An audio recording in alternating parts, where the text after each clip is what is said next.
Some are arguing the NCAA is just not doing enough.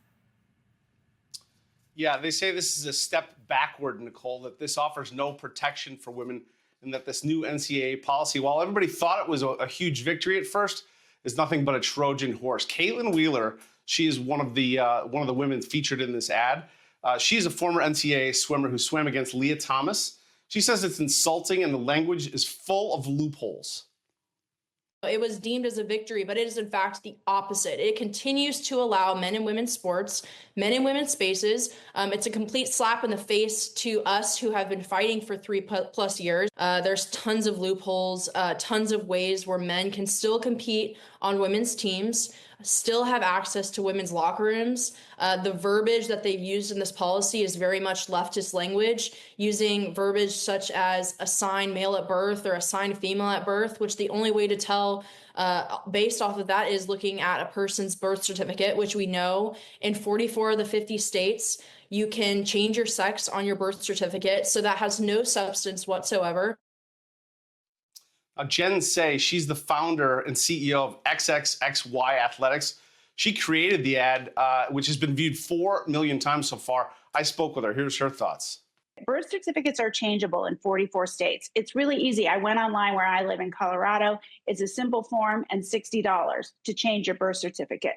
When you get a changed birth certificate, it's not marked altered. It's just your new birth certificate. Documents are fungible. Sex is not. What we're asking for is a simple sex test. The feedback is, well, that's too invasive, but it's not invasive. You literally spit in a cup. That's it. How is that invasive? How is that more invasive than a drug test?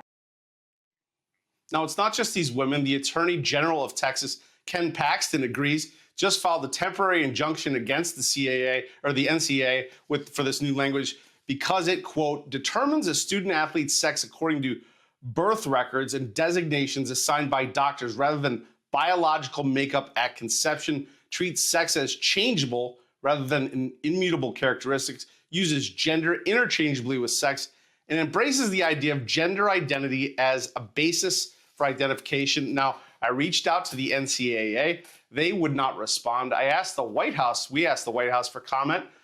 Senior White House administration official told us this. They reiterated their previous stance. President Trump secured a huge victory in getting the NCAA to change its policy well beyond what anyone thought was possible. The NCAA policy is a game changer. If the NCAA or member schools are not complying with Title IX, then they will lose their federal funding. The NCAA knows this, so the White House there, Nicole, sticking with their messaging that this is a huge victory, this new policy. All right, so Rich, the White House responded, but these women have a message for President Trump. Yeah, they do, and they're not, to a T, they don't mince words. Caitlin Wheeler, listen to what she had to say. A message to send to the White House and President Trump himself would be to listen to the female athletes.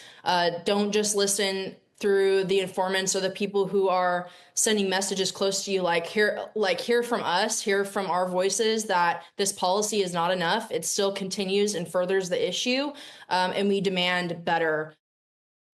So speaking with these women, they're clearly not backing down, and they're hoping that President Trump eventually gets the message from them.